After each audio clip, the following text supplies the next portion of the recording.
when I was back and forth between Florida and in Michigan, and I had been incarcerated as a teenager in Michigan at this place called Teen Ranch, and it was in North Branch or South Branch, fucking Michigan or some shit like that. I don't really remember.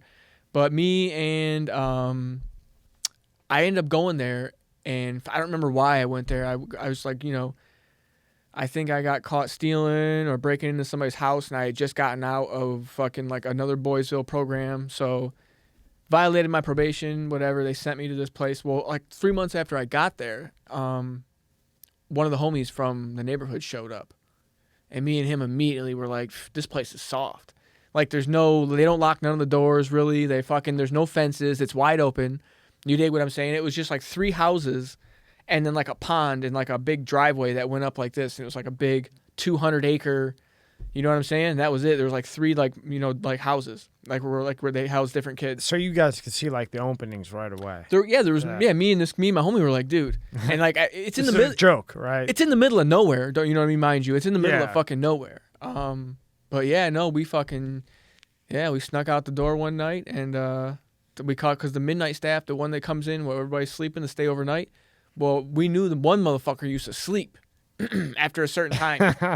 We'd be out there napping because you get up to use the bathroom and the motherfucker be out there napping. But I need some water, dude. Gotcha. With locks on them, so we knew we had to get into the basement to get into these cabinets to get our clothes to make the escape. And so one of us snuck out the window and went down to the basement so when we walk anywhere on the campus, we had to walk in a straight line with all the kids. And there was a line leader, and then there was the person at the end of the line. There was a line captain, and there was another line. And they were like, line, check. And then they'd fucking 1, 2. We'd all have to sound off for count to make sure, you know what I mean, we're all in line. So that the staff could physically hear us count before we moved from one location to the next to make sure they had everybody. It was just a way to keep track. And so I was at the end of the line. So what I did is I put some wood chips in my pocket. And I was the last person through the basement door because we used to go down the steps and into the basement, take all our clothes off, put them in the cabinets, lock them, and go upstairs for the rest of the day or whatever. And so when I came in, I took wood chips out of my pocket and I jammed them in the door jamb. So when it pushes, so the thing would just stay inside the door, so it wasn't locked. So you get in and out, right? Yeah, so you can come in from the outside.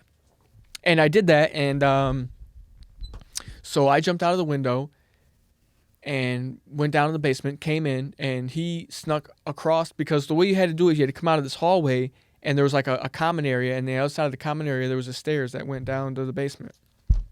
And that's how you guys got out. Now you get out. Now, how do you at that age know how to rig a car? I mean, no, he had to go get the key to the van because we knew where they kept the keys to the van, and it was in the office in the office drawer. Shit. And he's sleeping on the couch, and the office is wide open on the other side of the kitchen. You know what I'm saying? The office door is open. Right. So I jumped out of the window, went down to the basement. He snuck across the kitchen into the office, grabbed the keys to the van, and then I came up from the basement, opened the door into the kitchen, letting him down into the basement from the inside. And then we got clothes and fucking shoes, and we're out. We jumped in the van. There was this van they used to use to like make medical runs and shit, like a fucking long passenger van. And we drove that motherfucker all the way back down in the city. And how'd you get caught? We split up, went our separate ways. I got busted like a couple months later. I was at this girl's house, and I think like her mom knew that I was like on the run, and she called the cops, and then like they came and they chased me, and fucking it was like a whole thing. Yeah, but yeah, no, and then I ended up getting, actually they sent me away to that was Teen Ranch, and then they put me in a place called Wolverine Human Services. It was like it was a place like in Vassar, Michigan, where it was like cabins out in the woods. Like in the middle of nowhere. In the middle of fucking nowhere. Vassar, Michigan is in the middle of nowhere. Yeah. And how long were you there for? 10 and a half, 11 months. Now, did you walk out on your own? I went to court. I completed the program, and then I left. And then I was out from, I want to say that was around the year 2000 when I got out of there. That was about the year 2000. So that was 21 years ago. Holy hell. That was about year 2000. I got out of Wolverine. I got out of the boot camp. and I was out until about, I don't know, I was out maybe like 9 months or something like that, 6 or 9 months, and I violated my probation, smoking, just getting fucked up, wanting to party, not going to school, whatever I was doing. And then when did you end up at Holy Cross? So Holy Cross was like 1998. Okay, that was prior to this? That was prior to Teen Ranch when I escaped. Okay. Yeah. Now, this was your first one, right? Or the second one, I guess. Yeah, right? no, this was the very first one. I mean, I had been to the juvenile center, but when they finally got tired of fucking catch and release, they got sent to this one, to Holy Cross Children's Services. Ugh. But this back in the day was called Andre House. So they changed the name. Yeah, they changed the name.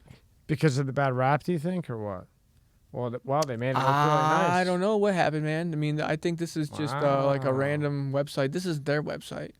I mean, yeah, they probably pay somebody to I'm sure. make them a good website. But yeah, I was there, man. I was there for like a year, actually, from like I was 13 till I was 14.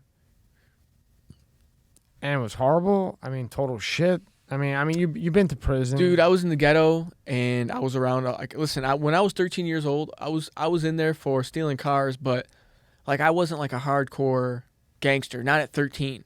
You know what I mean? And like I'm small now, so imagine me at 13. I was like 4'11", 4'10", 80, 90 pounds. You know what I mean? soaking wet, right? Yeah, I was tiny. And I could barely see over the steering wheel of some of the cars I was stealing.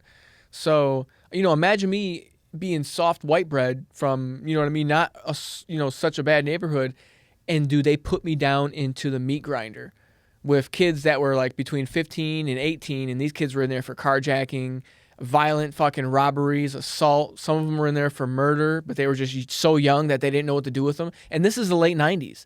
This wasn't now where kids are just murdering everybody. You know what I mean? Like, this is late 90s. There had been one mass shooting, not fucking one every other day as it is now. So it was like, I was just in there with a bunch of bad motherfuckers.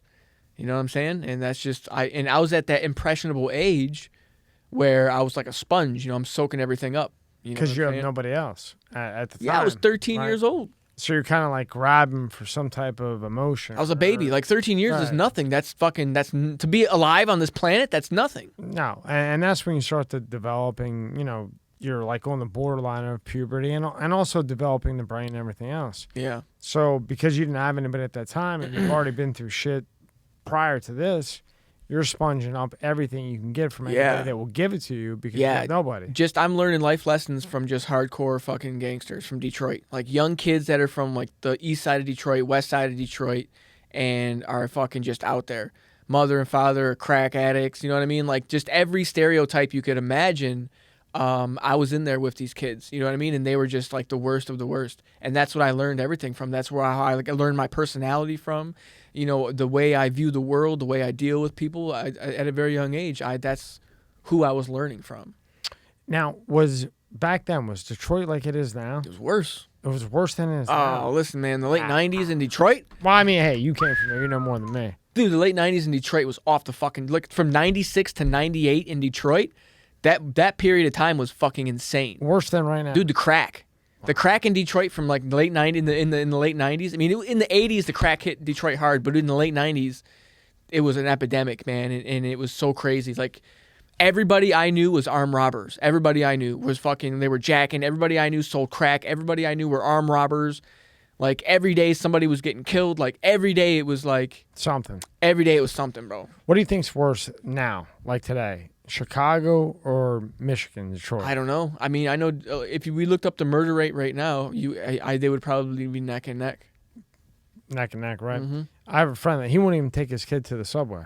Kid loves the subway. Because the gangs are just whacking people to get credibility. Yeah, so, I don't even go to... Like, when I go to Chicago, I go to where I'm going, and I go to a hotel room, and I don't leave the hotel room. Yeah. At all. It's really until it's time for me to leave and go in Uber and go back to the airport. Yeah. And I'll be in the suburbs. I won't even be in the city. I'll be out in the fucking suburbs, and I'll still be like, yeah, a lot of those fuckers, all that shit filters out here, you know what I mean? Yeah, but what a lot of people don't know is on your way to federal prison, you went to Leavenworth. And for those who don't know, that is a hellhole. Yeah, I had to get extradited from Nebraska all the way back out to South Carolina to go back in front of the judge because I had absconded on probation. I took off on federal probation. And, I got picked up in probably November of 2016, and I didn't get back in front of the judge until about April or May of 2017. So they just let you sit there and wait. Yeah, and then you get bounced around from one shithole jail to another. You get put on an airplane to get flown to Oklahoma, and then you got to go through that whole rigmarole. And then you get picked up and you get shipped out to Atlanta, and you got to wait there, and then... Yeah, it's like a whole ordeal, man. I did the whole caboose. I did the whole train. The trailer park they filmed 8 Mile Road in, I used to live in that trailer park. Wow. Yeah, I didn't live there when they were filming the movie, but I lived there at one point in time. And it's on 8 Mile and Ryan, in between the Suez Motel and a fucking laundromat. In other words, you went through all of that. I'd lived that life, man. I was out there broke, poor in Michigan. I lived in a trailer out there on 8 Mile Road with no electricity. And just only running water, and we had to run extension cords from the neighbor's house to plug in space heaters. You know what I mean? And then we built a tent in the living room out of blankets and the furniture, and we pulled the space heaters inside of there to heat it. I mean, we're talking Michigan winter, bro. We're talking 30 below zero in a tin can. Those trailers are like fucking tin cans. Now, emotionally, how do you get through that? Like in Dude, your heart. You just deal, man. You just go from one day to the next. How am I going to stay warm? What am I going to eat? That's how you go. You just go from one bodily function to the next.